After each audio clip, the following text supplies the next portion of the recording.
Greetings and welcome to another episode of Marvelous Indeed. My dear fellows, my dear companions, my dear brothers and sisters, it is I, your host, Lord Sertori. It has been far too long, 9 months to be exact. 9 months have passed since these words were last spoken.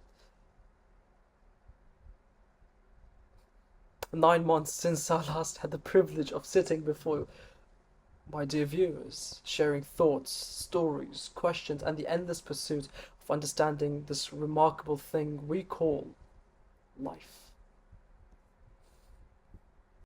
Before I begin with the rest, I would like to say there is a peculiar tragedy unfolding before our very eyes. It is not merely a war, not just famine, not just a plague. It is quieter than that. It is more subtle, more patient. It does not thrive with the sound of explosions or the cries of armies. It arrives in silence, one distracted moment at a time. And that is the reason why I seek to create this episode today. Now, I will confess something to you. I am not exactly proud of that absence.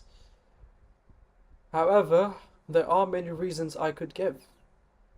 Responsibilities, circumstances, work, life, all of them true, yet none of them erase the fact that I am allowed something I deeply cherish to remain silent, and for that I apologize. Yet perhaps there's something beautiful even in returning, for life has taught me something over these past few months. We all wander, every one of us. We lose our discipline. We lose our courage. Sometimes we lose our direction. But losing your way is not the same as losing yourself, so long as you possess the courage to return. And so, here we are. Together again. Not to merely listen, not to merely speak, but to reflect, to question, to awaken, because today I wish to speak about something so obvious that most of us no longer seem to notice it. Something infinitely valuable, something that surrounds us every waking moment, yet that many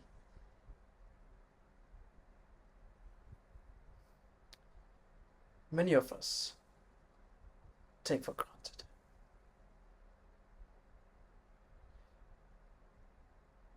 Scarcely experience. Life. The beauty of life.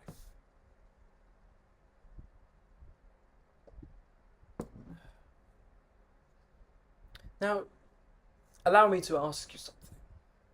It is not just a question you may answer out aloud, not one you answer to me, but only within yourself. When was the last time you truly felt alive, not merely entertained, not distracted, not busy, alive? Can thou remember? Perhaps it was standing beside the sea while the wind rushed across your face. Perhaps it was watching your younger sibling laugh until they could no longer breathe. Perhaps it was embracing your mother after months apart. Perhaps it was the first sip of tea on a cold morning. Perhaps you cannot remember at all. And if that is the case, you are not alone. For I believe one of the greatest tragedies of our generation is not that people are dying.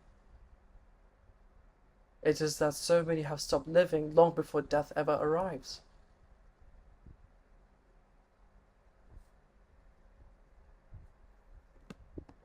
We exist. We wake. We check our phones. We answer messages. We rush towards obligations. We stare into glowing rectangles. We return home. We scroll until our eyes grow heavy, and then we sleep only to repeat the same cycle tomorrow. And somewhere, hidden beneath the routines, hidden beneath the notifications, hidden beneath the deadlines, the soul begins to starve. Not because it lacks comfort, not because it lacks wonder. Children once climbed trees until sunset. They returned home with muddy shoes and scraped knees. They invented kingdoms from cardboard.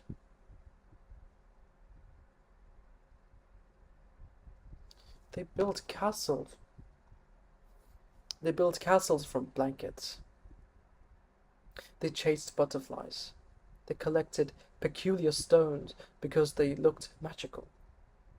Lay upon the grass watching clouds transform into dragons and ships.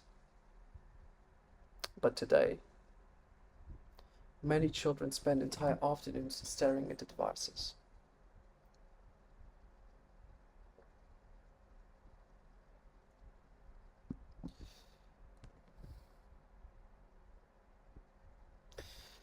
Hours vanish, days disappear, and memories are replaced with algorithms.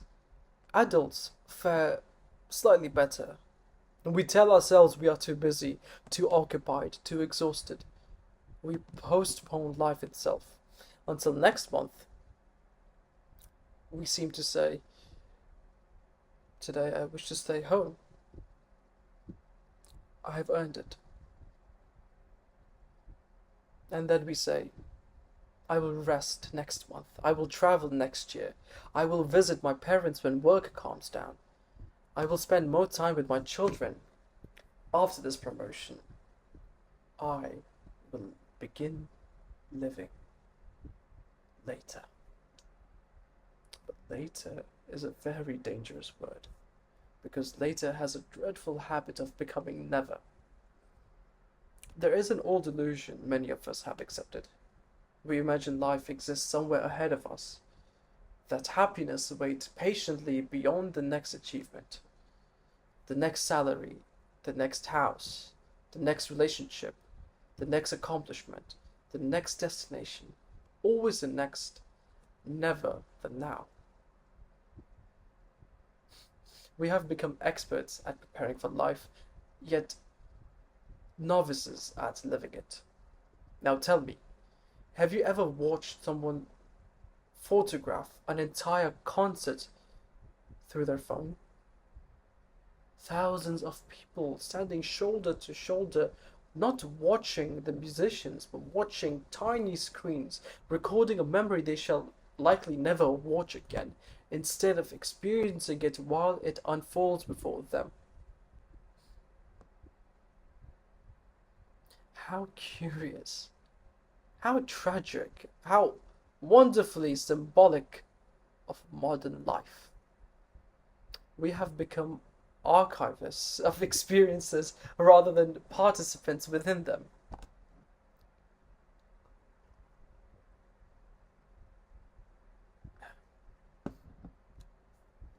Now, I often wonder, what if tomorrow morning every internet cable vanished? Every social media platform disappeared, every notification ceased, every endless feed collapsed into silence. What would become of us? Would we know what to do? Would we remember how to sit quietly with our thoughts? Would we know how to speak with our neighbors? Would we rediscover books? Would we walk? Would we notice bird song once more? Or would we silence ourselves, silence others, and the very same silence frighten us? Perhaps the greatest fear many people possess today is not loneliness, it is stillness.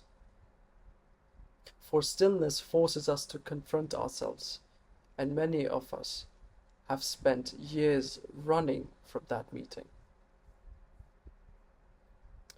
Have you ever stood outside your house immediately after the rainfall, before the traffic resumes, before the world becomes noisy once more? Now there exists a fragrance, an earthy scent rising gently from the soil. It cannot be downloaded, it cannot be streamed. No screen has ever captured it, no photograph has ever reproduced it. For you must be there, present, breathing, living. Or one could even consider the sea, not merely observing it, standing within it, feeling the waves push against your legs, listening as each tide tells a story other than civilization itself, older than civilization itself. Watching the horizon where sky and oceans appeared to embrace.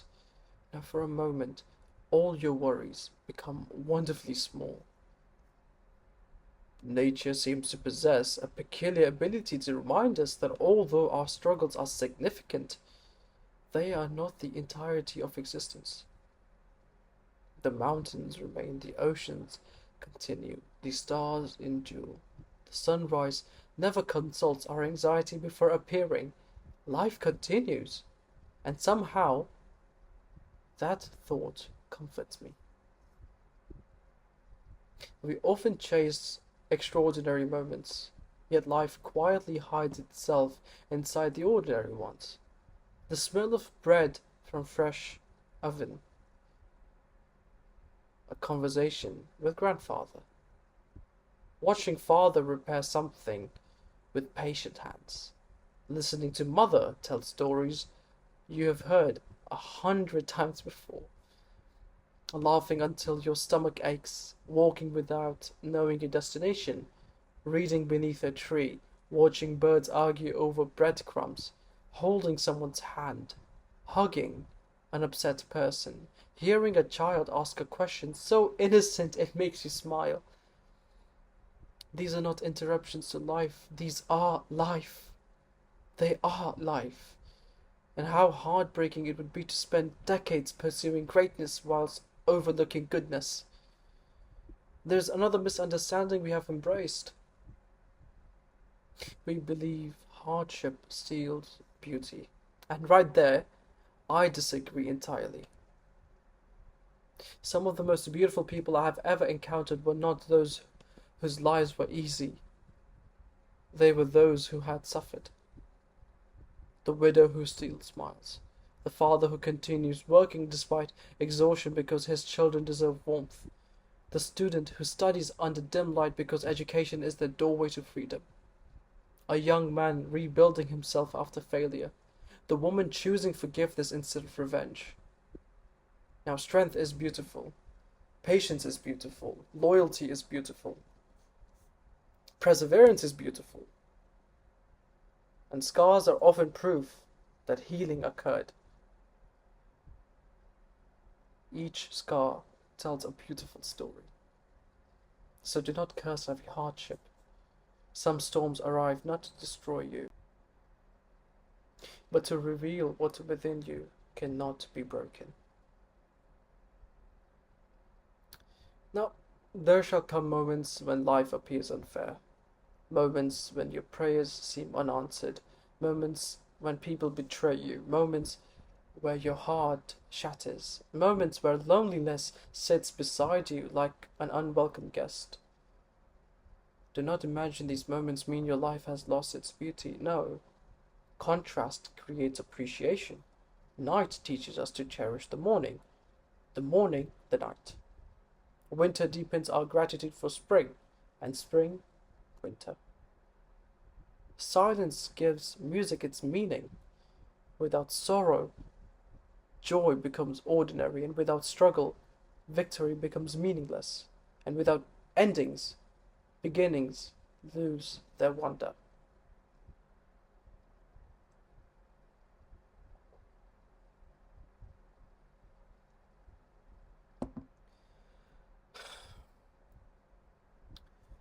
You know, I sometimes imagine an elderly man sitting upon a wooden bench. His hands are wrinkled, his hair has surrendered to time. He watches children play nearby, and the breeze carries laughter across the park. He smiles. Not because his life was perfect. Perhaps it was filled with failures. Perhaps dreams remain unfinished. Perhaps mistakes still visit him in quiet moments. Yet he smiles because he remembers living. He remembers adventures, friendships, conversations beneath starlight, long walks, family dinners, road trips, books, music, love, loss, everything. He did not merely exist, he lived. And when our final day eventually arrives, I doubt many of us shall wish we had answered more emails. I doubt we shall regret spending too little time refreshing social media. I doubt anyone whispers, I wish I had watched more short videos. No. We shall remember faces, voices, places, moments, the people we loved, the kindness we offered, the courage we discovered through hardships, and the sunsets we stopped to admire, the nights we spent laughing until dawn, the conversations that changed us forever. These are the true treasures. So perhaps it is time we reclaim our lives. We put these phones down, not forever, but at least long enough to hear the wind. Visit your parents, call your brother, apologize where pride has delayed you, forgive where bitterness has imprisoned you, and read the books that challenge your mind, and learn a skill that humbles your hands, and travel somewhere unfamiliar. Go plant something, cook a meal, invite friends into your home, volunteer, create art, write poetry, build furniture, repair something broken, learn an instrument, pray sincerely, watch the sunrise, watch the sunset, walk through the forest, stand beside the rivers, look at the moon, become curious again, become childlike again, not childish, but childlike. For children possess something adults frequently abandon: wonder. If I could leave every listener with only one lesson, it would not concern wealth, nor would it concern fame, not influence, not success. It would simply be this: do not postpone your life. Do not wait until you become richer. Do not wait until life becomes easier. Do not wait until everything is perfect. Perfection has never existed. Life is happening now. This very breath, this very heartbeat, this conversation, this morning, this evening, this embrace, this smile, this tear, this ordinary day, you may one day remember as extraordinary. Live it entirely, courageously, gratefully, because one day, without asking permission, without warning, our final sunset shall arrive. May it never be said that we merely survived. May it instead be said that we marveled at the rain, at the oceans, at the mountains, at friendship, at family, at hardship, at resilience, at love, at existence itself. For despite every sorrow this world contains, despite every injustice, despite every disappointment, life remains astonishingly beautiful. Thank you, my dear companions, for walking this path with me once again. If these words have found a home within your heart, then carry them with you beyond this episode.